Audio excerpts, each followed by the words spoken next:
Ripotime, ripotime,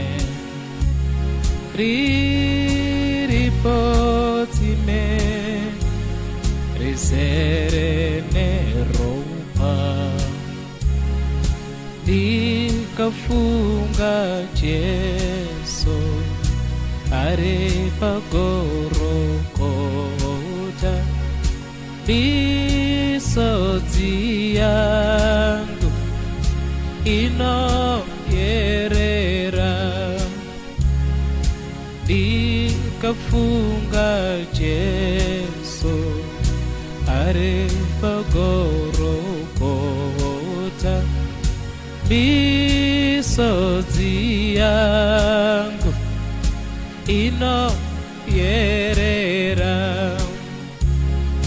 ripotime, ripotime, ripotime, riserene ropa, vazhinji kwazvo vakadanidzira, Jesu wangu ngaroverwe,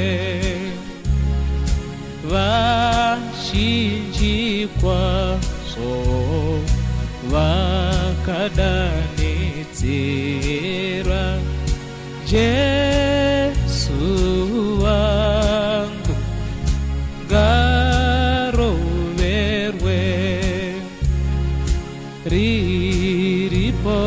ripotime, ripotime, ripotime, riserene ropa, ripotime, ripotime,